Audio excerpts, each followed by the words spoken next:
Welcome back to the weekly update video. This is the update for June 2nd, 2023. The oil disaster major update arriving 23rd of June.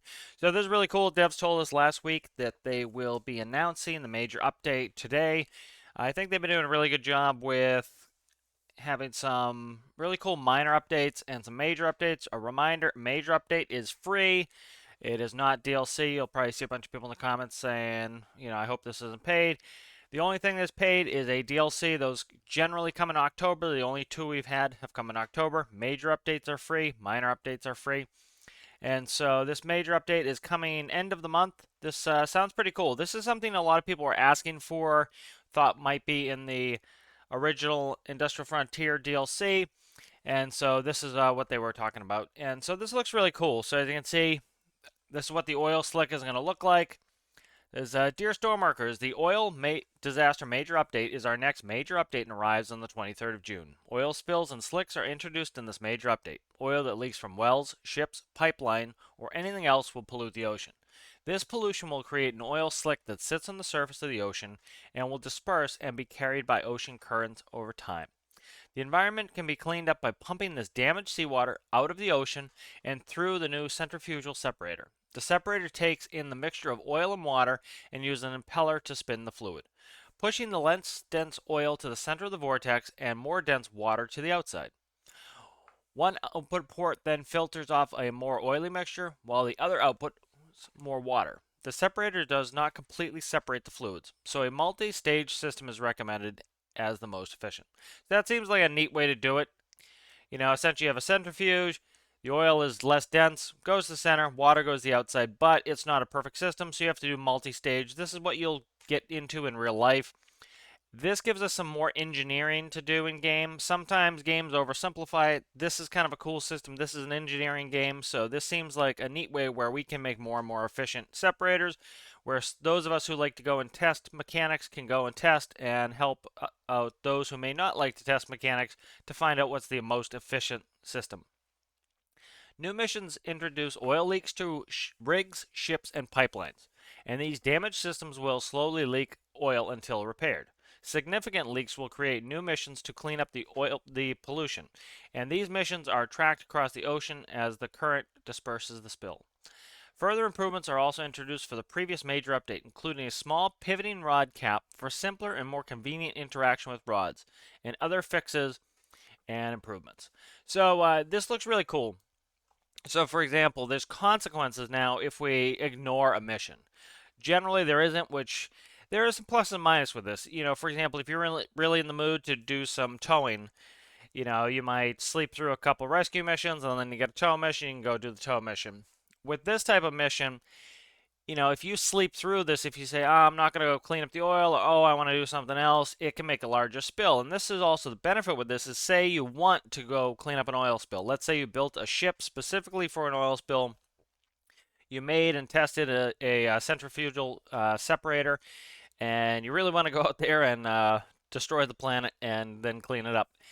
You can do that. You can there'll be a mission pop up. It will say there's an underwater oil pipe leak, or I don't know. I doubt they're doing anything on the land as of yet. But we already have in the volcanic biome there'll be repair cable, so it'll probably be a pipeline spawns underwater, I'd assume, and you have to, and it will start to leak. And if you go down there, you might need to take a submarine and a repair torch and go down and repair that pipe. If you do that, there might be a tiny little bit of oil on the surface. You have to go scoop it up. If you ignore it, you're going to get this huge oil slick. Now, this is really impressive, the scale of this. Look at the scale. That's a lot of area, and that gives us a lot of engineering opportunity. If you have a little leak, you might be able to take a tiny little ship, go out there and clean it up. If you have an enormous leak, you're going to need an enormous ship with a lot of systems. I'm thinking of like JSI, and they're really awesome, huge ships they build. And so this gives us another goal towards, you're going to probably see a ton of environmental cleanup ships coming here, and you'll see a lot of emergent content where people are accidentally ramming their oil tankers into things Exxon Valdez style. So that's really cool. Not quite sure what this is going to look like here. This is going to be a small pivoting rod cap for more convenient interaction with rods and other fixes and improvements. So I'm very interested in the other fixes and improvements. The rod cap, we'll have to see what it looks like when that comes out. Thanks to all the players who contributed oil industry ideas and suggestions. We've had a lot of fun working on the update and look forward to releasing this new major update soon. Next week, we have a minor update focused on the industrial frontier and continue to work on compressible gases. Thank you for all your feedback, which we hope to share in the next couple months. So this is really cool. I think there are some people who are very hard on the devs, and I think sometimes, a little bit of criticism is warranted, but I think sometimes it's a little bit excessive. But one thing that I think the devs are starting to do a little bit better, and to their credit, I'll give them some credit for that, is I think they are looking towards the community a little bit for some ideas. And people will often criticize them that something came out bare bones, and I get that, but the devs are not experts in the oil industry, I would assume. The devs are trained in software development. That's where their area of expertise is. So, of course, in other areas, there are going to be people who have more experience or better ideas than they do. And by having a little bit of a community shared brainstorm, I think that works better. So, they're having a lot of players who go in the proper place. Remember that the GeoMeta bug tracker is the only place where they review features and bugs. So if you put it in the comments here, if you put it on Reddit, they're not going to see it. If you put it there, they can start to see, oh, well, we didn't even know that about oil. Let's research that. Okay, that seems like that mechanic won't really work well in game or won't appeal to a lot of people. Oh, that's a cool mechanic. Let's research that. Let's start developing something. And then as they start to develop it, they might get a little bit more input. And so they can see that. They asked for our input with compressible gases last week, which I think was a step in the right direction. And I also think it's a cover their CYA thing. Is, you often see in the comments, you'll see people say, oh, nobody asked for this. Well, there was a clear, very clear shout out last week that it seemed like the vast majority of people wanted compressed gases. I kept going back to the comments to see, and it was gases, please, compressed gases, please. And so I think part of that is the devs looking for our feedback, seeing what we want in the game, but it also helps to cover them that they can say, hey, look, we asked you guys if you wanted to compress gases. Of course, we couldn't poll everybody, but we had an incredible, overwhelming amount of people saying that they want to compress gases. So guess what? If your build breaks, all these people, they said they wanted it, and so we are going in the way the community wants, and that is good. That's how it should be. And so I'm really happy to see them reaching out to us to ask what we want.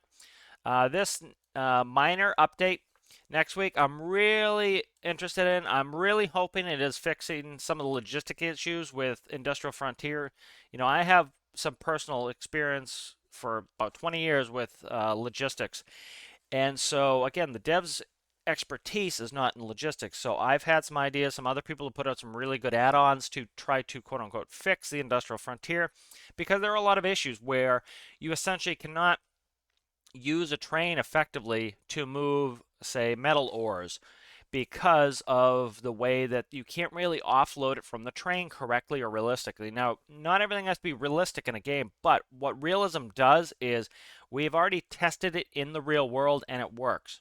So if you mimic it to a certain extent, you know that it will work in game. If you try to reinvent the wheel, it makes it a little more challenging. So I think there are some things in Industrial Frontier which would make it so that both trucks and trains are more viable, and that you can do all the types of missions and resource and mineral gathering with both trucks and trains. And I think that will be a huge benefit to the train community. I hope that's what it is. I don't know yet. It wouldn't surprise me. I think if it was just a part, they'd probably come out with it a little bit quicker. I think part of it is that I think they're trying to say, okay, look, we don't know we don't know much about logistics or mining, and so we built this, and people have said these are the shortfalls with it, and so we're going to try to go back and fix it and take some time. So that's really what I'm hoping for, but we'll see if I'm correct or not. Compressible gases sounds really good, and as they're doing a great job now of setting realistic timelines. I think if you're following the 7 Days to Die saga, one of the devs said that or intimated that that Alpha 21 should be out in May.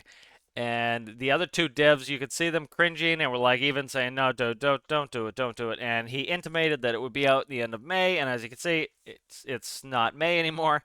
And so you can't have super precise estimates, but I think they're doing a good job saying, it'll be out. We hope to share in the next couple months for compressible gases. That gives them a reasonable time frame. It gives them some wiggle room, and I think you often see this where you expect to have a part the next week and it's not ready, and it's a balancing act. You'll have one group of people who will yell at devs for, hey, you released this part, it's broken, you forgot to fill out the title of it, wow, you're lazy. And so they get scolded if they try to release it quickly on time, and they'll also get scolded if it takes too long as well. So, it's a balancing act. I think they're doing a pretty good job. I really look forward to this. I think this has the opportunity for a lot of really cool emerging gameplay. So I hope you guys are excited for this, and I think there are some good things coming in the game. So we'll see you next week.